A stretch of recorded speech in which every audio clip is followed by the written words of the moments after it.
Hello fellow mayors, Drakken here. Today, as promised, I want to take care of our education system by adding the first two campuses, a liberal arts college and a trade school. I picked those because the boni from their faculties I consider most beneficial in our given situation. Now I don't want to spoil the future of our city, but there has been a reset of the unlocked buildings, so I have to unlock everything again which I want to use later, which requires us to build a load of industry, which is a good thing because I wanted a self-sustained city anyway.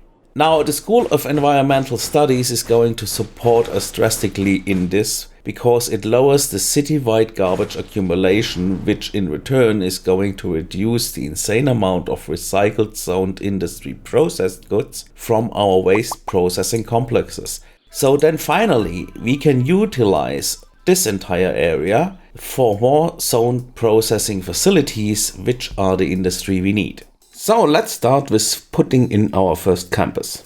Regarding the placement of where to put what, I was again putting a bit more thought into that. So I decided this first spot here, like close to the people, that probably should be a liberal arts college. And for the trade school, I then picked another spot closer to the commercial center of the city. Now I'd like to address something regarding the comment of the week, which I liked a lot, don't get me wrong on that. But it seems that my viewers do not really get what the series is about. Yes, I'm taking my time, doing stuff with care, but I'm not playing the game primarily for aesthetic reasons. I'm a min-maxer. Any game I play and enjoy, I play to beat it on its terms. Being able to just plop stuff and design a city as I like would interfere with the challenge aspect of the game, which is why I want the city to grow naturally, so the RCI is only influenced by my zoning. This series has despawn disabled constantly, so we are playing hard mode, which gets even harder with the real-time mod present, as that is going to create real rush hours, especially around events like soccer matches, like the one coming up today. I wanted a self-sustaining city, which means it produces all its goods on its own and export as much as possible, if possible of course. I reset the unique buildings to get a playthrough experience that challenges me to unlock them. I may use my money to achieve certain milestones which have become obsolete through various DLCs, like the university requirements you saw at the beginning of the video. But I do not do any cheating whatsoever. There are no mods giving me money or do stuff that would make the game easier for me. I use a lot of mods, yes.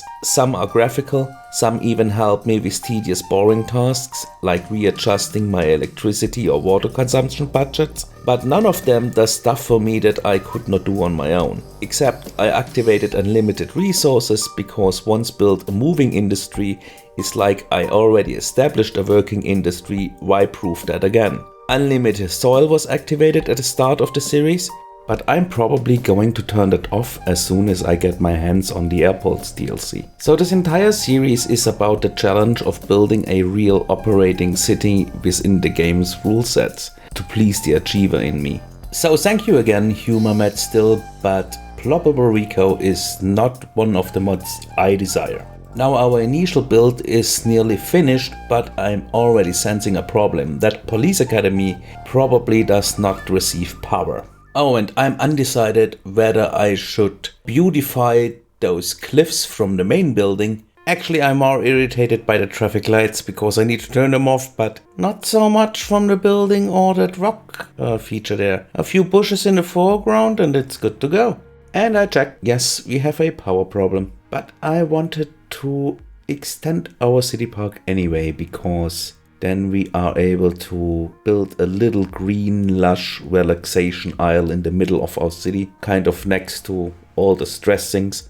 I know it's pretty noisy here because of the highway, but eventually our citizens are going to, again, rather use the park than the pedestrian walkways next to the street, which would be for free. I mean, we are creeping up on like double the amount of visitors than we have citizens in the city. They love their park, they use it really heavily. Yeah, I mean, they have the option to not pay and move around it, but from my experience, they rather just use the park than anything else.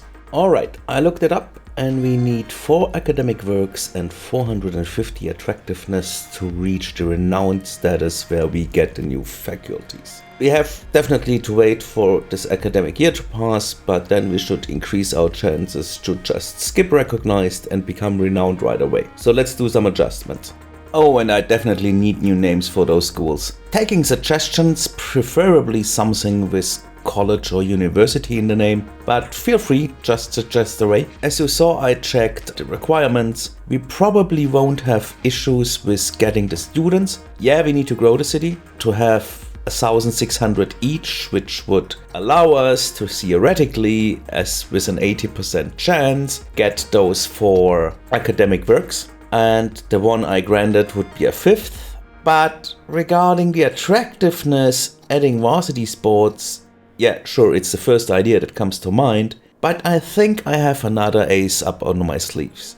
But right now I would like to finish this area, not only because, yeah, the park has to be extended, but also because I really like how this comes together. The soccer stadium was isolated before within the highway roundabout thingy, and now as we continue building around it, it kind of really merges together and kind of brings all those different areas to a kind of central location.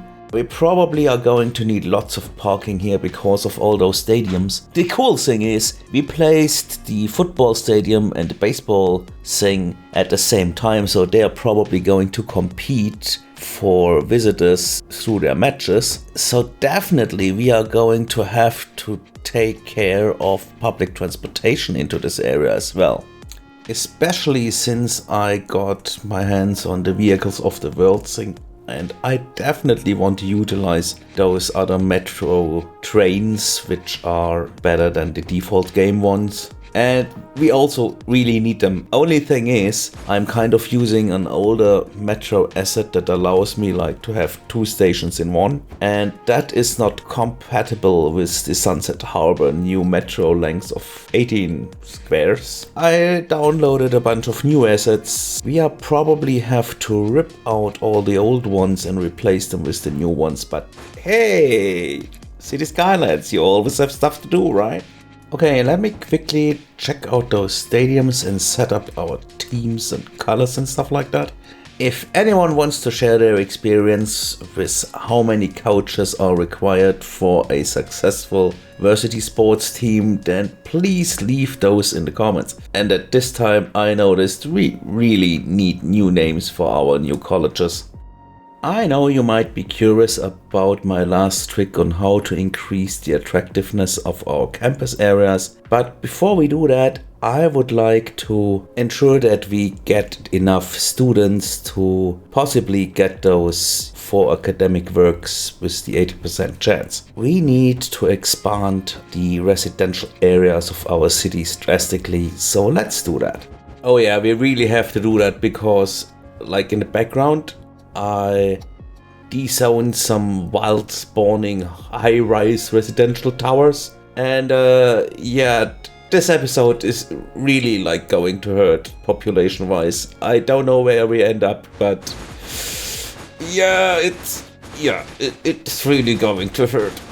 But better we do that now and then have 8 days till the end of the academic year to basically grow the population back or even further, but have at the same time districts really finalized instead of just having pieces and puzzles which don't merge together. Yeah, as I said, around the stadium that really came together, so I really love that. With the park like in between, you know, here in this area we have a landmark, and since I decided in the last episode that I want to establish more of those sightlines, I think this landmark could deserve a special spot, becoming an overlook with a great view over the coastline, and actually also a great idea of just making it more than it initially is. You'll see. Also, these sightlines create some oddly strange shaped rectangles and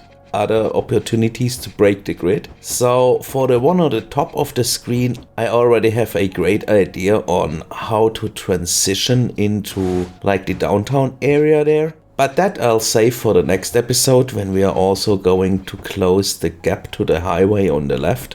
So here comes the part I was most excited about, but since we are already 10 minutes into the episode and you guys are eager to see my final trick on leveling up those campuses, and it was so fiddly and finicky to pull this off, I couldn't record it with a steady camera anyway. I'm just going to cut here to the final result and show you the more I was talking about.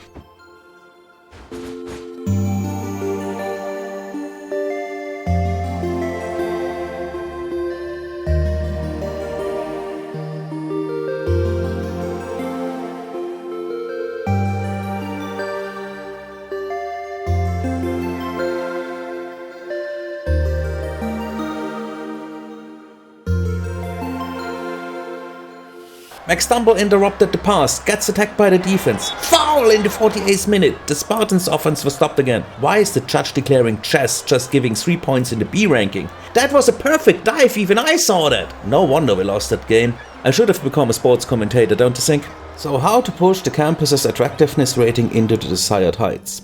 Place more of the club buildings. They have the highest attractiveness ranking of all the available buildings you get when building a fresh campus. This episode's city overhaul costed us nearly 10,000 people, and in the aftermath tanked our city treasury to minus 2.8 million. Thanks for watching, guys. See you next time. Bye.